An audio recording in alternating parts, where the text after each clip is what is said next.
ಕೆಲವೊಂದ್ ಕಡೆ ಫ್ಲಡ್ಡಿಂಗ್ ಏನು ಇರುತ್ತೆ ಅದಕ್ಕೆ ಪರ್ಮನೆಂಟ್ ಸೊಲ್ಯೂಷನ್ ಅಷ್ಟೇನೆ ಮಾಡ್ಬೇಕು. ಫಾರ್ ಎಕ್ಸಾಂಪಲ್ ಪಂಪ್ ವೆಲ್ಗೆ ಪರ್ಮನೆಂಟ್ ಸೊಲ್ಯೂಷನ್ ಅಂದ್ರೆ ಇವಾಗ ಇರೋ 5 ಕಡೆಯಿಂದ ಏನು ನಾಲ ಬರ್ತಿದೆ ಅದನ್ನ ಎತ್ತರಿಸಿ ಅಗಲ ಮಾಡಿ ಸರಾಗವಾಗಿ ಹೋಗುವಂಥದ್ದು ಒಂದು.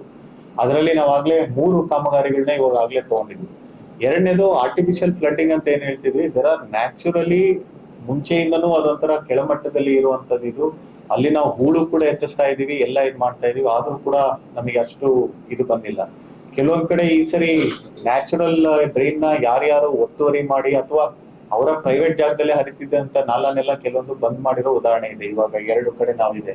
ಅದನ್ನ ಡಿಸಾಸ್ಟರ್ ಮ್ಯಾನೇಜ್ಮೆಂಟ್ ಅಡಿಯಲ್ಲಿ ಈ ಸರಿ ಸೂಕ್ತ ಕ್ರಮ ತಗೊಂಡು ಅದನ್ನ ನಾವು ಇಮಿಡಿಯೇಟ್ ಆಗಿ ತೆಗಿಬೇಕು ಅಂತ ಕೂಡ ನಿರ್ಧಾರ ಮಾಡಿದ್ವಿ. Of course will follow the due procedure.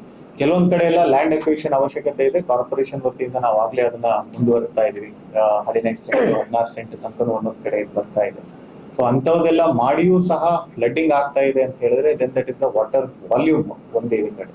ಇನ್ನೊಂದು ನಾವು ಮಾಡಿರುವಂತದ್ದು ಪೂರ್ತಿ ಆಲ್ಮೋಸ್ಟ್ 4.5 ಕೋಟಿಯಷ್ಟು ನಾವೇನೀಗ ಬರೀ ಹೂಳೆತ್ತೋದಕ್ಕೆ ಅಂತಾನೆ ಮೀಸಲಿಟ್ಟಿದೀವಿ.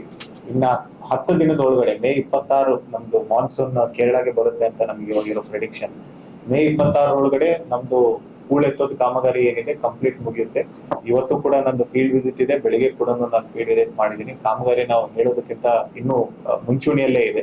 ಮುಖ್ಯವಾಗಿ ನಾನು ನಿರ್ದೇಶನ ನೀಡಿರುವಂತದ್ದು ಹೂಳೆತ್ತಿ ಏನು ಸೈಡ್ ಅಲ್ಲಿ ಹಾಕಿದರೆ ಅದನ್ನ ಇಮಿಡಿಯೇಟ್ ಆಗಿ ಕ್ಲಿಯರ್ ಮಾಡ್ಬೇಕು ಅಂತ. ಯಾಕಂದ್ರೆ ಈಗ ಮಳೆ ಕೂಡ ಬರ್ತಿರೋದ್ರಿಂದ ಅದನ್ನ ಮತ್ತೆ ಅಲ್ಲಿ ಸೇರಿದ್ರೆ ನಮಗೆ ಇನ್ನೂ ತೊಂದರೆ ಆಯ್ತಾ. ಇದರಲ್ಲಿ ಈ ಸರಿ ನಾವು ಮತ್ತೊಂದು ಒಳ್ಳೆ ಅಂದ್ರೆ ಸ್ವಲ್ಪ ಕಾರ್ಯ ಮಾಡಿರೋದು ಅಂತ ಹೇಳಿದ್ರೆ, ಪ್ರತಿ ಸರಿ ನಾವು ಹೂಳೆತ್ಬೇಕಾದ್ರೆ ಜನ ನೀವು ಇಲ್ಲಿ ಹೂಳೆತ್ತಿಲ್ಲ ಅಲ್ಲಿ ಹೂಳೆತ್ತಿಲ್ಲ ಅಂತ ಕಂಪ್ಲೇಂಟ್ಸ್ ಬರೋದು. ಫಾರ್ ಎಕ್ಸಾಂಪಲ್ ಲಾಸ್ಟ್ ಟೈಮ್ ಕೂಡ ಈ ಸರಿ ಆಯಾ ಏರಿಯಾದ್ದು ಯಾರ್ಯಾರು ಇಂಟ್ರೆಸ್ಟೆಡ್ ಇದಾರೆ ಅಥವಾ ಪಕ್ಕದ ಮನೆಯವರು ಅವ್ರದೇ ಒಂದು ಗ್ರೂಪ್ ಅಂತ ಮಾಡ್ಬಿಟ್ಟು ನಾವು ಹಾಕಿದ್ವಿ.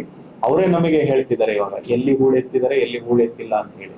ಸೊ ಅದಕ್ಕೆ ಇವಾಗ ಒಂದು ಸ್ಟೇಕ್ ಹೋಲ್ಡರ್ ಮೀಟಿಂಗ್ ಕೂಡ ನಮ್ಮ ಹಂತದಲ್ಲಿ ಆಗಿದೆ.